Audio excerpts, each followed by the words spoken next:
All right, welcome to the deep dive. Today, we're looking at a story that is, it's just an absolutely unprecedented journey. It really is. You're talking about a path that starts with a kid who feels like the dummy, literally sleeping in a hallway in North Philadelphia.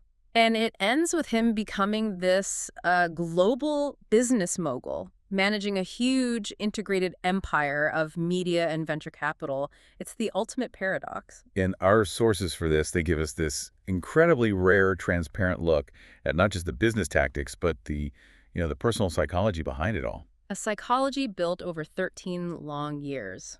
13 years of, frankly, a lot of struggle and failure that nobody saw. That's the mission for you, the learner. We are going way past the headlines, past the movies, to pull out the principles you can actually use. We've broken it down into 4 key pillars. First, this idea of perseverance, then strategic vulnerability. Then we get into the actual mechanics of building wealth, and finally, his take on the challenge of modern manhood. Okay, so to get this, you have to start where he started. The cauldron, as he calls it. North Philadelphia. And he paints a really stark picture of that environment. Oh, absolutely. His father was in and out of jail, gangs, crime, drugs. His older brother was selling drugs. This was his reality. And what's wild is that he said that wasn't abnormal. He said the anomaly was the low. That level of struggle was just the baseline for everyone. Right. But his mother, Nancy Hart, she was the counterforce to all of that. She was incredibly strict. And we get the reason why. Right. It was analytical. Exactly. She felt she'd made mistakes with her older son, and she was determined not to repeat them. So all that energy, that protectiveness, she channeled it into one thing. Education. She was always pursuing degrees, even a master's, because she saw it as the one thing, the one strength that nobody could ever control or take away from him. Which leads right to what seems to be the core psychological trait he built, this no-quit mandate. Yeah, he gives her all the credit for that. You're not quitting. It was that simple. If he started a sport, a project, anything, he had to finish it. And this wasn't just about, being tough. It was about building a certain kind of stamina for the real world. It's pattern recognition. If you quit every time something gets hard, you're training your brain to stop at the first sign of friction. You start confusing just being busy, starting new things, with actual progress. Which is finishing the hard thing. Right. Why even start if you're not going to see it through? There's that amazing story that really tests this idea. When he needed rent money, he was struggling, and his mom tells him to read the Bible. And he lies. He says, yeah, I'm reading it, just trying to get the money. And she calls him on it. Just, when you read your Bible, then we'll talk. So he finally does it. He picks it up, opens it, and what's inside? Checks. For months of rent. It was a lesson in leverage. She was teaching him that the help was there, the resource was waiting, but only after he did the work. No shortcuts. So you have this foundation of commitment, but then it just smacks right into reality. Which brings us to the big dummy moment. This is the real turning point. Senior day. They're all at the Great Adventure theme park. His friends are all celebrating, showing off their college acceptance letters. And he has nothing. He said he had no knowledge, no idea, and in that one moment, it just clicked for him. That nobody cares more about your future than you do. Nobody. It's not that his friends left him behind on purpose. They were just focused on their own roadmap. And he realized the roadmap isn't just given to you. You have to go find it. And if you don't, you're the dummy in the room. That's it. That shift from blaming the world to, total internal accountability, that's what fuels the entire next decade. So he takes that accountability and dives into stand-up comedy. But this is where the grind really, really begins. He literally drew his career as a graph. And from age 18 to about 22, it's just a flat line. And even that is misleading. It was so much longer. From his very first set to any kind of real breakthrough, we're talking about a 13-year window. 13 years. That's almost unheard of. It's an insane amount of time. And it was all fueled by this terrifying thought that there was no other option. And the hustle was just brutal. He talks about driving from Philly to New York every single day. Not getting home until 4 in the morning sometimes.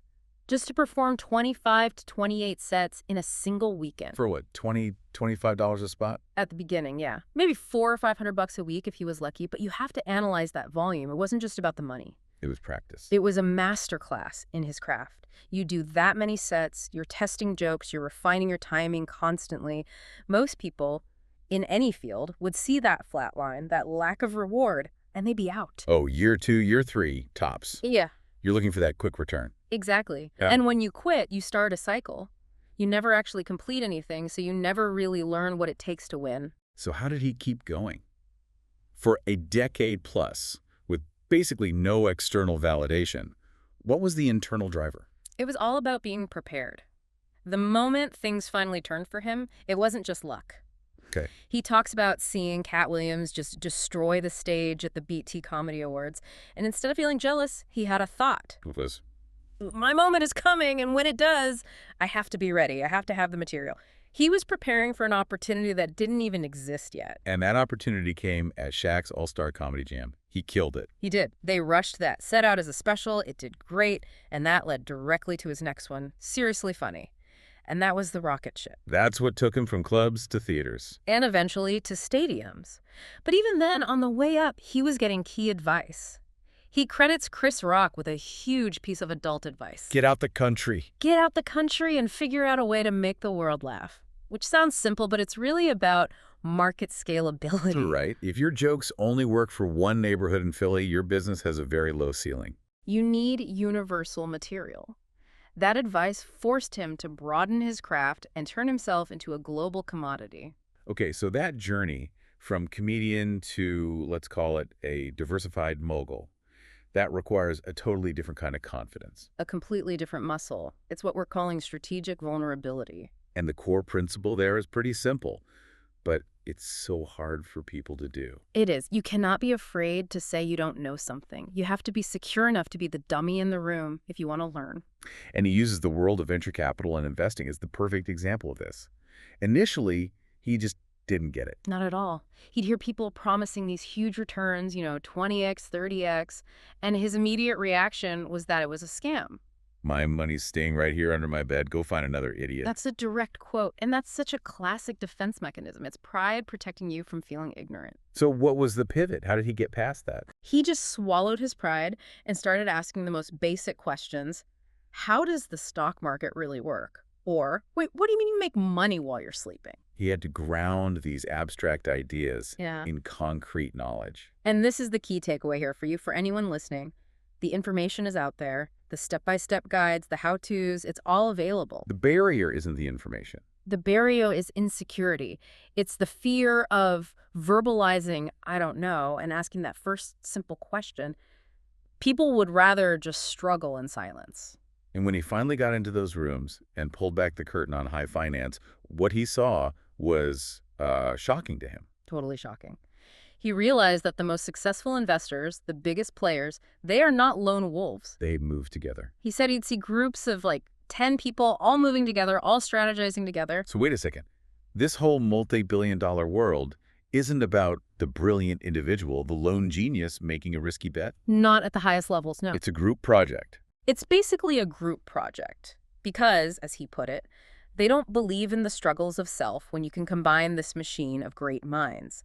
That realization changed his entire approach to business. Which takes us right into his ecosystem strategy. Yep. Because it's all built on that idea of ownership and integration. Right. Once his movie started to hit, think like a man making $90 million, he had a revelation. He couldn't just wait for Hollywood to give him shots. He had to create his own source of opportunity. Exactly. So he starts a production company.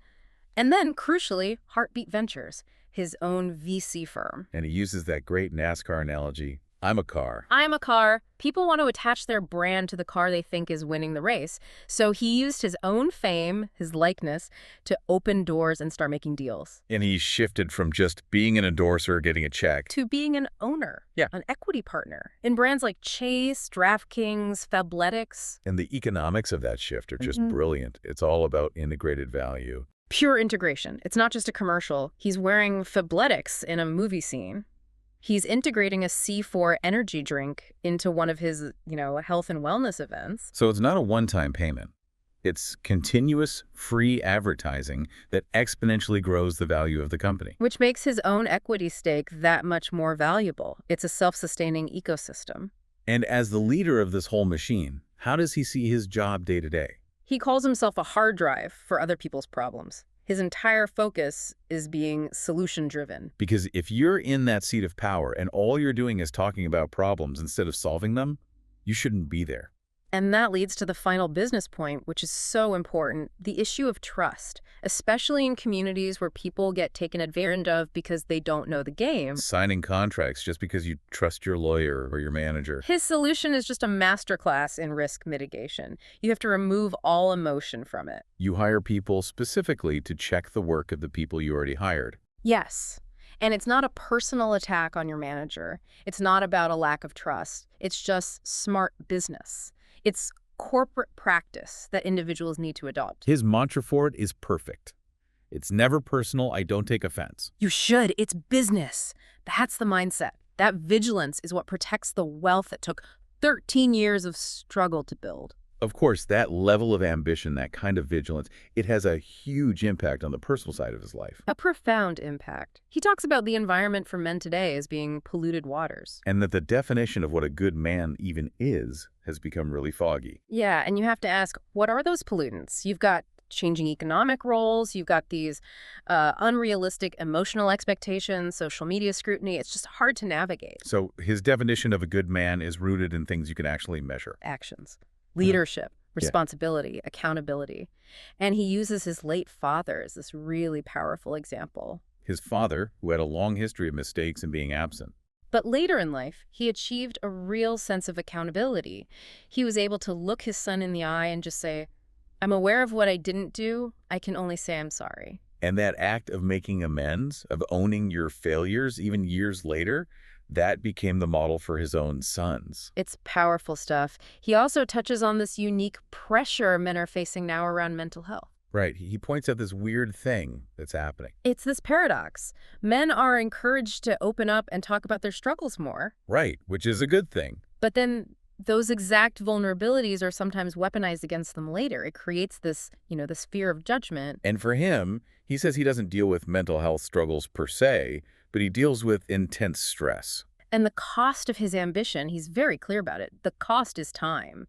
He says his ambition is insatiable, and while he's 10,000% happy living his purpose, the symptom is he has to shut down earlier and earlier in the day. And his strategy for managing that, for managing burnout, might be the hardest one for people to accept. It's getting comfortable with other people not understanding your decisions. Like shutting off his phone completely. Exactly. He realized he was putting everyone else's needs, their wants, their emergencies ahead of his own mental state.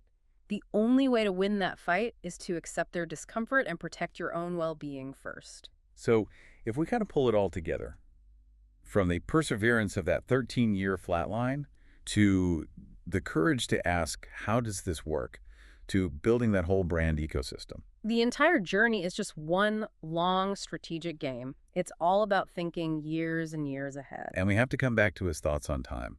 He's not waiting around for his star to fade. He is maximizing his platform right now. Because he knows, he's acutely aware that nothing is going to last forever. He literally asked, if I wait for this to dim out and I try to get into these spaces, what if I can't? It's that proactive mindset that's so key. Using your current strength to build the things that will last after the spotlight is gone. We've seen how ambition, when you match it with patience and strategic learning, can just completely transform a life. And that brings us to the final provocative thought for you, the listener. Consider this for your own journey. If your current star, your area of deep expertise, your unique visibility, whatever strength you have right now, will inevitably dim someday, what critical, intimidating move are you procrastinating on right now that relies entirely on that current strength? Go make that move.